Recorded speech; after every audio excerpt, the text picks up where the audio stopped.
2024 का चुनाव अब बहुत दूर नहीं है, जिसके लिए हर कोई एड़ी चोटी का जोर लगा रहा है। हर कोई प्रयास कर रहा है कि इस चुनाव को जीता जा सके। विपक्ष INDIA संगठन के नाम पर देश की जनता का दिल जीतना चाहता है। वहीं बीजेपी भी अपने साथ और लोगों को लेकर एनडीए गठबंधन को मजबूत करने में लगी हुई है।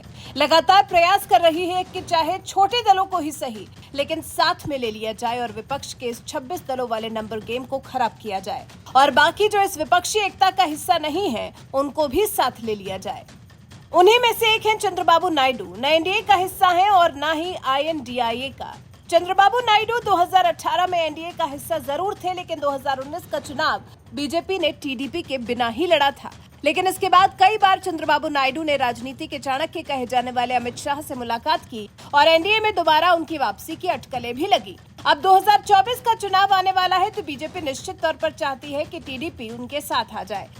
और मजे की बात तो यह है कि टीडीपी साथ आने को तैयार भी है, लेकिन एक शर्त रखती है। जी, आंध्र प्रदेश की चंद्रबाबू नायडू की पार्टी टीडीपी ने इस चुनाव में बीजेपी का साथ देने के लिए, एनडीए का हिस्सा बनने के लिए बीजेपी के सामने एक शर्त रखती है। अगर ये शर्त बीजेपी मान लेती है तो 2024 में बीजेपी के साथ टीडीपी चुनावी मैदान में उतर सकती है।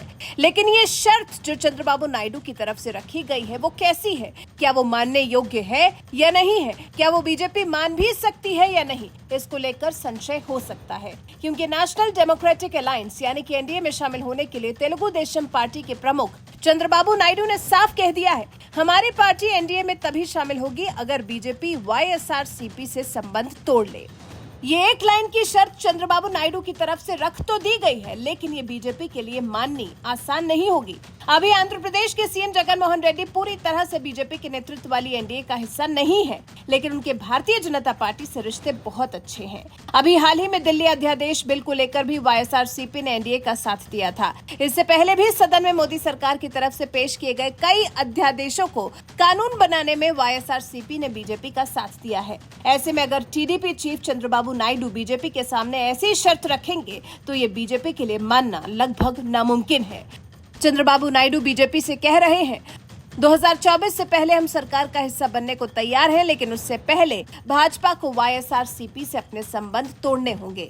अब बीजेपी के लिए मुश्किल डगर है, ये फैसला लेना बहुत ज्यादा मुश्किल है। हालांकि चंद्रबाबू नायडू भी एनडीए का हिस्सा रहे हैं। 2014 का चुनाव दोनों पार्टियों ने साथ में लड़ा, लेकिन फिर 2019 के चुनाव में टीडीपी एनडीए का हिस्सा नहीं थी। अब टीडीपी की ये शर्त आंध्र प्रदेश में सत्ता वापसी के तौर पर देखी जा रही है। चंद्रबाबू नायडू के हाथ में सत्ता नहीं है, क्योंकि वो तो जगनमोहन रेड्डी के हाथ में है।